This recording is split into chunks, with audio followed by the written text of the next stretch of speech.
بسم اللہ الرحمن الرحیم۔ السلام علیکم۔ پروگرام اختلاف رائے کے ساتھ میں افتخار کاظمی۔ کوئی مانے یا نہ مانے، پہلے خان صاحب کے خلاف امریکہ نے سازش کی، انہیں اقتدار سے باہر نکالا، اب ان کے خلاف برطانیہ سازش کر رہا ہے۔ برطانیہ نے اتنی بڑی سازش کی کہ جس دن خان صاحب ریلی نکالنے نکلے اس دن کنگ چارلس نے اپنی تاج پوشی کی تقریب رکھ لی اور کئی گھنٹے تک یہ تقریب پاکستان کے میڈیا پر چلتی رہی۔ خان صاحب سڑکوں پر خوار ہوتے رہے، ریلی کرتے رہے، کوشش کرتے رہے کہ وہ یہ ظاہر کر سکے کہ بہت بڑی ریلی ہے ان کی اور وہ عدلیہ سے اظہار یکجہتی کے لیے باہر نکلے ہوئے ہیں، گوڈے پڑے ہوئے کہ چیف جسٹس عطاء بندیال کو کس طریقے سے یہ تاثر دیا جا سکے کہ عوام ان کے پیچھے کھڑی ہے اور وہ کوئی ایسا فیصلہ کرے جس سے تحریک انصاف خوش ہو جائے۔ تو برطانیہ کی اس سازش کے حوالے سے یوتھی بڑے ناراض ہیں اور یوتھی کہہ رہے ہیں یہ غلام ذہنیت کے لوگ ہیں اور جو لوگوں کی آواز کو دکھاتے نہیں دباتے ہیں۔ شاہ چارلس کو سارا دن دکھاتے رہے لیکن عمران خان کو کسی نے نہیں دکھایا۔ تو گزارش یہ کہ عمران خان کی تو عزت رہے گی، اگر عمران خان کی ریلی دکھائی جاتی تو شاید یوتھی خودکشی کر لیتے، کیونکہ خان صاحب کی ریلی جو پچھلی ریلی سے بھی آدھی ریلی تھی، پچھلی ریلی میں تو پھر کو 4-5 ہزار لوگ نکل آئے تھے، لیکن اب کی بار کیا ہوا کہ اب کی بار تو اتنے لوگ بھی نہیں نکلے بلکہ لاہور کی ریلی سے پنڈی کی ریلی کہیں زیادہ بڑی نکلی۔ تو خان صاحب جو کہ عدلیہ کی بحالی کے نام پر تحریک چلانے کی کوشش کر رہے ہیں، تو کہتے ہیں نقل کے لیے عقل کی ضرورت ہوتی ہے۔ خان صاحب وہ تحریک چلانے کی کوشش کر رہے ہیں جو جسٹس افتخار چودھری کی بحالی کے لیے چلائی گئی تھی، جسے عدلیہ بحالی کا نام دیا گیا تھا۔ تو اب بھی خان صاحب اسی قسم کی ایک موومنٹ چلا کر کوشش کر رہے ہیں کہ پاکستان کی عوام کو ایک بار پھر ٹرک کی بتی کے پیچھے لگایا جائے، جس میں وہ کامیاب نظر نہیں آتے۔ لیکن مومنٹم بنتے تو خان صاحب نے سوچا کہ شاید ایک آدھ ریلی سے فرق نہیں پڑے گا، تو انہوں نے اگلے ہفتے سے مسلسل ریلیاں کرنے کا اعلان کر دیا، بلکہ انہوں نے کہا وہ 14 مئی تک جلسے کریں گے۔ اب یہ خان صاحب 2 دن پہلے کورٹ میں پیشی سے استثناء حاصل کرنے کے لیے کہہ رہے تھے کہ میری ٹانگ سوجی ہوئی ہے، لیکن جب جج صاحب نے تھوڑا سا ہتھوڑا دکھایا تو خان صاحب ویل چیئر پر پہنچ گئے تھے حاضری لگوانے کے لیے، کیونکہ پتا تھا ضمانت کینسل ہو جانی ہے تو پڑھے جائیں گے۔ تو خان صاحب اس وقت خان صاحب ایک میڈیکل رپورٹ بھی پروڈیوس کر چکے تھے جو کہ شوکت خانم ہسپتال کی تھی، جس کے مطابق خان صاحب نے اگر زمین پر پاؤں لگایا تو ان کو بہت ہی سنگین نتائج بھگتنا ہوں گے اور خدا نہ خواستہ ان کی ٹانگ کا دوبارہ آپریشن ہو سکتا ہے، اور آپریشن میں ہمیشہ رسک انوالو ہوتا ہے تو زخم خراب ہو سکتا ہے، ٹانگ ان کی سوجی ہوئی ہے۔ تو اس کے باوجود خان صاحب نے آج ریلی میں شرکت بھی کی اور انہوں نے اگلے مرحلے کا اعلان بھی کر دیا۔ تو خان صاحب کی ریلی لاہور کے لکشمی چوک میں ختم ہو گئی۔ لکشمی چوک بڑی تاریخی جگہ ہے، یہاں ہمیشہ فلمیں اپنی پہلی ریلیز کے دوران لگا کرتی تھی، یعنی پاکستان میں جب فلم انڈسٹری کا کوئی تھوڑا بہت سکہ چلتا تھا تو لکشمی چوک پر جو فلم لگتی تھی وہ ہمیشہ ہٹ ہوتی تھی، اور پھر لکشمی چوک پر ہی بہت سی فلمیں فلاپ ہونا شروع ہو گئی، اور اب عالم یہ کہ لکشمی چوک پر نہ کوئی فلم لگتی ہے نہ کوئی فلم اترتی ہے، لیکن خان صاحب نے اپنی فلم کا اختتام لکشمی چوک پہ جا کے کیا۔ تو خان صاحب کے جو اقتدار کی فلم ہے وہ لگتا ہے لکشمی چوک پر ہی ختم ہونی ہے۔ اب انہوں نے کہا کہ 14 مئی کو الیکشن نہ ہوئے تو سڑکوں پر ہوں گے، اور جب تک الیکشن نہیں ہوں گے وہ سانس نہیں لیں گے۔ تو خان صاحب نے اپنے سانس لینے پہ اس وقت تک پابندی لگا دی ہے جب تک الیکشن نہیں ہوتے۔ اگلے ہفتے سے 14 مئی تک وہ جلسے کریں گے، اور انہوں نے کہا کہ میں اپنے جلسوں کو عدلیہ کی بحالی کے لیے اور جج صاحب کو طاقت دینے کے لیے استعمال کروں گا۔ جج صاحب کو طاقت دینا بڑی ضروری ہے، کیونکہ خان صاحب کی بقا کا واحد راستہ اب ہے ایک ہی شخص، وہ ہے chief justice of Pakistan Umar Ata Bandial, یا جوڈیشری کہہ لے من حیث الادارہ، کیونکہ فیصلہ عدالتوں نے کرنا ہے۔ خان صاحب نے بری ہونا ہے، خان صاحب نے قید ہونا ہے، خان صاحب کو رہائی ملنی ہے، خان صاحب کو سزا ہونی ہے، یہ سارے معاملہ چلے گئے ہیں جوڈیشری کے پاس، اور اگلا ہفتہ تو ان کے لیے انتہائی مشکل شروع ہو رہا ہے۔ 10 مئی کو ان کے اوپر توشہانہ کیس میں فرد جرم عائد ہونی ہے، اس کے علاوہ ان کو اسلام آباد پولیس نے 4 مقدمات میں تفتیش کے لیے بلا لیا۔ 10-11 مئی کو انہیں کہا کہ آپ تشریف لائیں اور یہ جو ہمارے مختلف تھانوں میں مقدمات درج ہیں ان میں آ کے حاضری دیں۔ ان میں مقدمہ نمبر 153 ہے، 154 ہے، تھانہ رمنہ میں یہ مقدمہ درج ہیں۔ اس کے علاوہ خان صاحب کا جو وہ توشہانہ کیس تھا اس میں جو 2 درخواستیں مسترد ہوئی ہیں اس کا تفصیلی فیصلہ بھی جاری کر دیا گیا۔ اس فیصلے کے مطابق وہ 13 صفحات پر مشتمل فیصلہ ہے جو جسٹس ایڈیشنل سیشن جج ہیں ہمایوں دلاور انہوں نے جاری کیا ہے۔ تو عدالت نے یہ قرار دیا کہ گواہان ثبوتوں کی بنیاد پر عمران خان کو نوٹسز اور وارنٹ جاری کیے گئے. ان کے خلاف شکایت قابل سماعت تھی جس پر دوبارہ اعتراض نہیں اٹھایا جا سکتا. عدالت نے فیصلے میں لکھا ہے کہ گزشتہ دسمبر میں نوٹس ملنے کے بعد عمران خان کے وکلاء نے عدالت میں حاضری دی. عمران خان کے وکلاء نے استثناء وارنٹ منسوخی اور مچلکے جمع کرائے لیکن کیس کے قابل سماعت ہونے پہ اعتراض نہیں اٹھایا. عمران خان نے نہ صرف شکایت کو تسلیم کیا بلکہ عدالت کے دائرہ اختیار کو بھی مانا اور نوٹس ملنے کے بعد شکایت قابل سماعت ہو جاتی ہے جس کے بعد عمران خان اس پر اعتراض نہیں لگا سکتے. تفصیلی فیصلے میں تحریر کیا گیا کہ اب فرد جرم عائد ہونی ہے جس میں عمران خان صاحب کو تمام ثبوت جمع کرانے کا موقع ملے گا. چیئرمین الیکشن کمیشن نے 4 ممبران کے ہمراہ عمران خان کے خلاف فوجداری کارروائی کی ڈائریکشن کی تو الیکشن کمیشن نے اتھارٹی لیٹر منسلک کیا جس کے بعد توشہ خانہ کیس قابل سماعت ہو جاتا ہے. تو ایک تو مسئلہ یہ خان صاحب اگلے ہفتے سے پھنسے ہوئے ہیں، یعنی 7، 8، 9، 10، 11، 12 یہ وہ دن ہے جب خان صاحب کو پورا ہفتہ عدالتوں میں پیش ہونا ہے، اپنی ضمانتوں کے لیے پیش ہونا ہے، تفتیش کے سلسلے میں پیش ہونا ہے، شامل تفتیش ہونا ہے. اور تفتیش کے حوالے سے بھی آپ کو بتائیں کہ کل جو خان صاحب سے جی آئی ٹی تفتیش کرنے پہنچی تھی اس کی مزید کچھ تفصیلات سامنے آئی ہیں. میں آپ کو پچھلے 2 ولاگ میں بہت سی چیزیں بتا چکا ہوں لیکن اب کچھ اور چیزیں آپ کو بتاتا ہوں. کچھ ایسے سوال بھی خان صاحب سے کیے گئے ہیں جو کہ ہمیں بعد میں پتہ چلے کہ وہ کیا سوال ہے اور اس پر اب اعتراض بھی اٹھایا گیا. خان صاحب کے وکلاء نے اعتراض کیا کہ خان صاحب سے تو ان جو متعلقہ کیسز تھے ان کے سوال ہی نہیں پوچھے گئے، تو پھر خان صاحب سے سوال کون سے پوچھے گئے ہیں؟ یہ ہے جس کی وجہ سے خان صاحب کو نا اب وہ کیا کہتے ہیں کہ بے چینی لگ گئی. خان صاحب کسی اور سے اتنا نہیں گھبرائے جتنا وہ جی آئی ٹی سے گھبرا رہے ہیں. شاید توشہ خانہ میں فرد جرم سے بھی اتنا وہ نہیں گھبرا رہے، لیکن جی آئی ٹی نے جو سوال پوچھے ہیں اس نے خان صاحب کو خاصا پریشان کر رکھا ہے. خان صاحب کے وکیل بابر اوان نے یہ الزام لگایا ہے کہ جی آئی ٹی نے عمران خان سے کوئی متعلقہ سوال نہیں کیا. بابر اوان کہتے ہیں کہ وہ سوال پوچھے جا رہے ہیں جن کا تفتیش سے کوئی تعلق نہیں. تو بابر اوان نے بہت سے اہم انکشافات کیے ہیں. بابر اوان کے مطابق جی آئی ٹی نے خان صاحب سے پوچھا کہ یہ جو آپ کا بیانیہ ہے یہ کیا ہے، یہ جو آپ لوگوں کو کہتے ہیں مجھے امریکہ نے نکالا، پھر آپ کہتے ہیں سائفر اور کچھ یہ اس طرح کی چیزیں، اس سے کیا ہے؟ پھر انہوں نے کہا کہ آپ جو اپنے خطابات میں نیوٹرل اور جانور کے الفاظ استعمال کرتے رہے ہیں ان کا کیا تعلق ہے، آپ کا اشارہ کس طرف ہے؟ ویسے یہ سوال واقعی کیس سے متعلق تو نہیں تھے، تو یہ سوال جی آئی ٹی پوچھ کیوں رہی ہے؟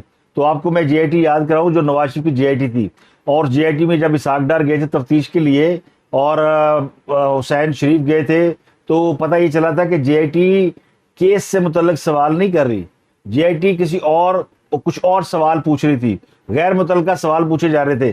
تو اسحاق ڈار صاحب اسی لیے گھبرا کے پھر پاکستان سے باہر چلے گئے تھے کیونکہ انہیں سمجھ آ گئی تھی کہ ان کے خلاف تفتیش کا رخ کس جانب جا رہا ہے اور انہیں گرل کرنے کی کوشش کی جا رہی ہے اور انہیں کہاں گھیرنے کی کوشش کی جا رہی ہے. تو مجھے لگتا ہے کہ خان صاحب کے وکیل جو ہے بابر وان ان کو بھی یہ شاید سمجھ آ رہی ہے، ان کو کوئی اشارہ مل گیا ہے کہ یہ جو جی آئی ٹی بنی ہے یہ کوئی عام جی آئی ٹی نہیں ہے اور یہ جو سوال جواب کر رہی ہے اس کی تفتیش اور تحقیق کی آگے کسی مقدمے میں استعمال کی جا سکتی ہے اور اس کے بھی وہ والیوم شروع ہو جائیں گے. والیوم 10 تک گئے تھے نواز شریف کے خلاف، تو عمران خان کے خلاف بھی تفتیش کا دائرہ کار کئی والیوم پر مشتمل ہو سکتا ہے. اب جس قسم کے سوال پوچھے جا رہے ہیں یعنی نیوٹرل جانور سے کیا تعلق ہے. پھر انہوں نے ایک اور سوال پوچھا ہے عمران خان سے کہ جو سندھ ہاؤس پر حملہ ہوا تھا وہ کس نے کرایا تھا اور اس کے پیچھے کون تھا، کس نے اس کا آرڈر دیے ہوئے تھے. یہ بڑا امپورٹنٹ ہے اور یہ سارے وہ سوال ہیں جن کا جوڈیشل کمپلیکس میں پیشی کے حملے سے کوئی تعلق نہیں ہے. انکوائری جوڈیشل کمپلیکس پیشی کے حوالے سے بھی ہو رہی ہے. پھر یہ پوچھا گیا یہ اعظم سواتی اور شہباز گل جو ہے ان کا سٹیٹس کیا ہے، اور یہ جو فوج کے خلاف بیان بازی کرتے ہیں کیا یہ آپ کی مرضی سے کرتے ہیں، آپ کے نالج میں ہوتا ہے، آپ انہیں کہتے ہیں یا آپ سے پوچھتے ہیں، یا انہوں نے جو فوج کے خلاف بیان بازی کی ہے آپ اس سے کوئی اظہار لا تعلقی کرتے ہیں. تو بہت سارے ایسے سوال پوچھے جس سے خان صاحب جو ہے نا وہ پوتر گئے ہیں. خان صاحب کو کہ نا یعنی حواس باختہ ہو گئے اور انہوں نے پھر آج اپنی ریلی کے دوران ایک ٹویٹ کیا اور اس ٹویٹ میں پھر انہوں نے وہ غصہ نکالا. تو جو لوگ کہتے ہیں نا عمران خان فوج کے خلاف نہیں ہے، عمران خان تو صرف چند جرنیلوں کے خلاف ہے، وہ بالکل جھوٹ کہتے ہیں. عمران خان کا ٹویٹ، عمران خان کی بات باقاعدہ اس بات کی طرف اشارہ ہے کہ ان کا ٹارگٹ پاکستان کی فوج ہے اور انہوں نے باقاعدہ اس کا اظہار کیا ہے. خان صاحب کا ٹویٹ یہ کہ جب ایک قوم اپنی آزادی کے لیے خود میں اسی قسم کی تڑپ، جذبہ اور ولولہ پیدا کر لیتی ہے. یہ ایک بابا ہے جو کہ گاڑی کے آگے دوڑ رہا ہے، اور یہ کوئی عام بابا نہیں ہے، خان صاحب کی ٹریننگ ٹیم کا حصہ ہے. اور خان صاحب سپورٹس مین ہے، اور ان کے ٹرینر بھی ان کے ساتھ ہی بوڑھے ہو گئے ہیں. خان صاحب ذرا وہ اچھے کیپسول کھاتے ہیں اور اچھی دوائیاں کھاتے ہیں، اور وہ بوٹک ووٹک کرا لیتے ہیں. باقی ٹرینر بیچارے وہ بوڑھے ہو گئے، سب کی داڑیاں واڑیاں سفید ہو گئی ہیں، لیکن وہ فٹنس لیول ان کا ویسے ہی ہے جیسا کہ ایک سپورٹس مین کا ہوتا ہے. تو ان بابا جی کی تصویر کے آگے خان صاحب نے کیپشن لکھا ہے کہ جب ایک قوم اپنی آزادی کے لیے خود میں اسی قسم کی تڑپ، جذبہ، ولولہ پیدا کر لیتی ہے تو دنیا کی کوئی فوج، کوئی طاقت اس خیال کو نہیں دبا سکتی جس کا وقت آن پہنچا ہو. تو یہ ہے وہ خان صاحب کا ٹویٹ جس میں خان صاحب نے بتایا کہ اگر اس طرح لوگ باہر نکل رہے ہیں جیسے یہ بابا ہے، اس طرح عام نوجوان بھی اگر نکل رہے تو پھر فوج کہاں ان کے آگے ٹھہر سکتی ہے. تو آپ کی لڑائی فوج سے. تو یہ کہتے ہیں نا بلی تھیلے سے باہر آ گئی. بلی بہت عرصہ پہلے تھیلے سے باہر آ چکی ہے، اب اس بلی کو تھیلے میں واپس ڈالنے کا وقت ہوا چاہتا ہے. تو خان صاحب کو سمجھ آ رہی ہے کہ وہ گھیر گار کے ایسے مقام پر لائے گئے ہیں جہاں اب ان کو کوئی نہیں بچا سکتا سوائے سپریم کورٹ کے. مطلب سپریم کورٹ کوئی اگر ایسا خود کش حملہ کر دیتی ہے، حکومت کے خلاف کوئی ایکشن کرنے کی کوشش کرتی ہے جس کی ابھی پرووکیشن کی جا رہی ہے. اور ایک اور جو افواہ پھیلائی جا رہی ہے کہ جی چیف جسٹس عمر بندیال صاحب وہ ڈر گئے ہیں کیونکہ ان کی ایک آڈیو جو ہے وہ ان کو سنوا دی گئی ہے. یہ آڈیو عمران خان اور ان کی اہلیہ یعنی چیف جسٹس کی اہلیہ کے درمیان گفتگو کی ہے. اس وجہ سے چیف صاحب گھبرا گئے ہیں، اور پھر چیف صاحب نے ایک وکیل سے مشورہ کیا کہ اب کیا کرنا چاہیے. تو اس وکیل نے کہا کہ آپ اس آڈیو لیک سے مکر جائیں. تو وہ وکیل بھی پی ٹی آئی کا نکلا، وہ آڈیو بھی ریکارڈ ہو گئی ہے. یہ ایسی بہت سی خبریں مارکیٹ میں زیر گردش ہیں. یہ آڈیو کوئی موجود نہیں ہے، مجھے تو نہیں ملی، کسی کے پاس ذاتی حیثیت میں ہوگی تو ہوگی، لیکن میرا گمان یہ کہ یہ بھی ایک فیلر ہے اور یہ بھی تحریک انصاف کی جانب سے پھیلایا جا رہا ہے تاکہ عمر بندیال صاحب کو غصہ دلایا جا سکے کہ دیکھیں جناب آپ کی تو آڈیو ہے، اس وجہ سے اب آپ حکومت کے خلاف فیصلے نہیں دے رہے. تو اگلا کہے کہ لے ایسی دی تیسی آڈیو تو کی ہوا میں تو اڑا کے رکھ دوں گا حکومت کو. تو ان کو جو ہلا شیری دینے کی کوشش کی جا رہی ہے نا، یہ اس وقت تحریک انصاف والے کہ نکلو باہر. وہ لڑکیاں ویڈیو بنا کے یوٹیوب پہ چڑھا رہی ہیں، سوشل میڈیا پہ، جج صاحب آپ سے بڑی امید ہے، چیف جسٹس صاحب آپ سے بڑی امید ہے، اللہ کا واسطہ ہے آپ کو ایسا کام کر دیں. تو خان صاحب کے اس وقت جو ابو جی ہے نا وہ ہے عمر بندیال صاحب، اور ان کی نظریں ہیں عمر بندیال صاحب سے کہ عمر بندیال کو ایسا کام کرے یا سپریم کورٹ کا بینچ کو ایسا کام کر دے کہ سنجیاں گلیاں تو مرزا یاد پھرے، عمران خان کی پاؤں مارا ہو جائے. عمران خان صاحب آپ سمجھتے ہیں نا کہ وہ زمان پارک میں بیٹھے تو ان کے رابطے نہیں، وہ ہر جگہ انہوں نے جال پھیلائے ہوئے، وہ اپنے پلیئرز کو اکٹھا کر کے پورا گھیرا ڈالنے کی کوشش کر رہے ہیں. ان کے پاس راستہ ایک ہی ہے اس بند گلی سے نکلنے کا، اور ان کو چیف جسٹس بچا سکتے ہیں، اس لیے وہ ریلیاں نکالنے کے لیے بھی تیار ہیں. کل کو ان کی ریلی کو کچھ ہوتا ہے یا ان کو کچھ ہوتا ہے تو وہ سمپتی حاصل کرنے کی کوشش کریں گے، دیکھیں جی ہم آپ کے لیے باہر نکلے تھے اور ہمارے اوپر جو اٹیک ہو گیا یا ہمارے ساتھ یہ ہو گیا. اور اس بات کا امکان موجود ہے کہ اگلے ہفتے سے یا اگلے ہفتے کے دوران کوئی مس ہیپ ہو جائے، خدا نہ خواستہ کوئی فالس فلیگ آپریشن جسے کہتے ہیں وہ کیا جائے اور اس کو حکومت کے سر منڈنے کی کوشش کی جا رہی.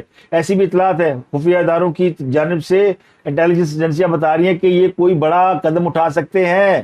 اس کا الزام حکومت پہ لگائے کیونکہ ان کے پاس وے آؤٹ کوئی نہیں ہے. ادروائز تو وہ عدالتیں بالکل اس وقت اس پوزیشن میں آ گئی ہیں کہ اب خان صاحب کا بچنا انتہائی مشکل ہے. اور ان کے لیے ایک اور بڑی مشکل ہے، وہ جن کا نکاح کا کیس ہے، اس کیس کے بارے میں جو لیگل ماہرین ہیں وہ کہتے ہیں کہ اس میں تو یہ برے پھنسیں گے، اس لیے کہ اس میں نہ صرف یہ 62-63 میں نااہل ہوں گے بلکہ یہ اسلامی احکامات کی خلاف ورزی ہے اور ان کے اوپر حد جاری ہو سکتی ہے، یعنی خان صاحب سنسار ہو سکتے ہیں. یہ چاہے جان بوجھ کر کیا ہو چاہے غلطی سے کیا گیا ہو، لیکن اس میں یہ اگر ثابت ہو گیا کہ یہ عدت میں کیا گیا نکاح ہے تو خان صاحب پر زنا ثابت ہو جائے گا اور ان کی اہلیہ پر بھی، اور پھر ان کو شریعت کورٹ کے تحت شرعی فیصلوں کے مطابق سزا دی جائے گی. تو عمران خان اور پنکی اور ان کی اہلیہ کے اوپر نااہلی کی تلوار تو لٹک ہی رہی ہے، لیکن یہ جو دوسرا مدعا ہے کہ وہ سنسار بھی ہو سکتے ہیں، یہ بہت ہی خطرناک قسم کا ایلیمنٹ ہے. اور خان صاحب کو اس سے بچنا ہے، تو اس لیے خان صاحب جو ہے نا وہ گھر بیٹھ کے تو بچ نہیں سکتے. تو خان صاحب نے کہا میں اور نکل رہا جناب، اور میں چھڈاں گا نہیں، اور مینو کچھ ہوا تو فیصل نصیر نو پڑ لینا. تو اب خان صاحب کے آلموسٹ کارڈ جو ہے وہ سارے ختم ہو گئے. اب وہ ایک ٹرمپ کارڈ ان کے پاس بچا ہے سی جے کا، وہ اگر استعمال ہوتا ہے، جو کہ ہونا نہیں ہے. اس لیے کہ چیف جسٹس پاکستان نے اگر آج کی ریلیاں دیکھی ہوں تو پھر انہوں نے سوچا ہوگا کہ یار میں نے تو صحیح کیا، اگر میں پہلے ہی حکومت اڑانے کی کوشش کرتا تو میرے تو پیچھے اتنے لوگ نہیں نکلنے جتنے کہ کسی کونسلر کے جلسے میں ہوتے ہیں. تو جتنے لوگ خان صاحب نے آج ریلی میں نکالے ہیں، اتنے لوگوں کے ساتھ تو ملک کی عدلیہ کو بہت بڑا فیصلہ کرنے کی پوزیشن میں نہیں ہے. ان کے مد مقابل تو کروڑوں لوگ ہیں. عمر تا بندیال صاحب وہ کس بلبوتے کے اوپر جو وہ ایسا بڑا فیصلہ یا ایسا خان صاحب کے لیے کوئی ایسی قربانی دیں گے کہ جس میں ان کی اپنی بھی بدنامی ہوگی اور ملک کو بھی مشکل میں ڈالیں گے، اور پھر ان کے پیچھے بھی یہی ہے نا قدم بڑھاؤ نواز شریف ہم تمہارے ساتھ ہے. تو نواز شریف مڑ کے دیکھا تو پیچھے کوئی بھی نہیں تھا. تو عمران خان نال بھی یہی ہونا، بلکہ وہ جن کے نعرے لگا رہا ہے ان کے ساتھ یہ ہونا ہے. تو خان صاحب کی آج کی جو ریلی ہے وہ مکمل طور پر فلاپ نہیں بلکہ ڈیڈ فلاپ تھی. اور ان میں اب وہ کہتے ہیں جی دیکھ ہم نے تو بس کہا تھا کہ لوگ اپنے اپنے گھروں پہ نکل آئے. اور یہ جو شکوہ کیا جا رہا ہے نا، وہ اوریا مقبول جان وغیرہ وہ ٹویٹ کر کے کہہ رہے ہیں یہ غلامانہ ذہنیت کی علمبردار اور عمران کی مقبولیت سے خائف حکومت نے تمام چینلز کو حکم دیا ہے کہ جب پورے ملک میں عدلیہ کے حق میں ریلیاں نکالی جا رہی ہوں تو کنگ چارلس کی رسم تاج پوشی دکھاؤ. انہوں نے اس میڈیا پر لعنت ڈالی جس میں خود کام کرتے ہیں. لعنت اس میڈیا پر جس نے 1857 کی جنگ آزادی سے 1947 تک کے شہداء کے خون کا مذاق اڑایا. تو پھر اوریا مقبول جان صاحب اگر آپ جس میڈیا میں کام کرتے ہیں اسی پر لعنت ڈالیں گے تو وہ لعنت کا حصہ آپ تک بھی پہنچے گا. آپ اس سے کیسے محفوظ رہ سکتے ہیں؟ اور پھر کون سی حکومت کوئی آپ کے پاس اس بات کا ایویڈنس ہے کہ کسی نے منع کیا ہو کہ نہ دکھائیں؟ خان صاحب کو اگر دکھانا ہو تو خان صاحب کا حمایتی میڈیا بڑے چینل ہے جو کہ جس میں آپ بھی کام کرتے ہیں، جس میں اور بھی بہت سے جو خان صاحب کی حقیقی آزادی کا نعرہ لے کر چل رہے ہیں، وہ چینل بھی شاہ چارلس کی تاج پوشی دکھاتے رہے. تو خبر کی اہمیت ہوتی ہے حضور. یہ جو لوگ کہتے ہیں نا پی ٹی آئی والے بڑا خوش ہوتے ہیں جی سارا دن عمران خان کرتے رہتے. بھائی عمران خان خبر ہے وہ اچھا ہے یا برا ہے، خبر ہے. جب کلبھوشن یادو کا کیس چل رہا تھا تو کلبھوشن یادو خبر تھا. تو کلبھوشن یادو کی خبر اگر ہم 24/7 اگر اس کے اوپر بات کر رہے تھے تو کلبھوشن یادو کہاں سے ہیرو ہو گیا؟ تو اس طرح عمران خان کی اگر بات کرتے تو عمران خان کہاں سے ہیرو ہو گیا؟ تو ضروری نہیں کہ جس کا میڈیا ڈسکشن کرے وہ ہیرو ہوتا ہے، اس کی نیوسنس ویلیو ہوتی ہے. یہ میڈیا کے لوگ سمجھتے ہیں کہ کون سی خبر دکھانی چاہیے کون سی نہیں دکھانی چاہیے. ویسے آج برطانیہ کے بادشاہ کی جو تقریب دکھائی گئی، تقریب تاج پوشی کی، اس کے سامنے خان صاحب کی خبر تو ایسے تھی جیسے اخبار کے کسی صفحہ 3 پہ لگی ہوئی کوئی خبر ہو. اور ویسے اس ریلی کی اوقات بھی یہی تھی، اگر میرٹ پہ دیکھا جائے تو وہ آج صفحہ 3 کی خبر ہے. اب جو لوگ جرنلزم سمجھتے ہیں وہ پھر سمجھتے ہیں. کچھ حکومت نے بھی آج جواب دیا ہے سپریم کورٹ کو. تو حکومت نے پریکٹس اینڈ پروسیجر قانون کے خلاف درخواستیں مسترد کرنے کی استدعا کر دی ہے. باقاعدہ 8 صفحات پر مشتمل ایک جواب جو ہے سپریم کورٹ میں جمع کرایا گیا ہے، جو کہ ایڈیشنل اٹارنی جنرل عامر رحمان نے جمع کرایا. اس میں کہا گیا کہ قانون کے خلاف درخواستیں انصاف کے عمل میں رکاوٹ ڈالنے کی کوشش ہے اور درخواست گزاروں کی قانون کو چیلنج کرنے میں نیت صاف نہیں ہے. وفاقی حکومت کے جواب میں کہا گیا کہ پارلیمنٹ کے قانون سازی کے اختیار پر کوئی قدغن نہیں ہے، کوئی پابندی نہیں ہے. اس قانون سے عدلیہ کے اختیارات میں قطعاً کوئی کمی نہیں ہوگی اور قانون میں آرٹیکل 184(3) کے اختیار میں اپیل کا حق دیا گیا ہے. جواب میں مزید کہا گیا کہ آئین کا آرٹیکل 10A فیئر ٹرائل کا حق دیتا ہے اور آرٹیکل 184(3) میں نظر ثانی کا اختیار بڑا محدود ہے. تو فیئر ٹرائل کے لیے اپیل کا حق ہونا ضروری ہے. تو اس لیے یہ جو آپ نے supreme court practice and procedure قانون کے اوپر حکم امتناع جاری رکھا ہوا ہے، اس کو ویکیٹ کریں، ان کے خلاف درخواست خارج کریں. تو اب یہ کیس جو ہے وہ اگلے ہفتے اس کیس کی بھی سماعت ہونی ہے. خان صاحب کے لیے 2 اور بری خبریں ہیں.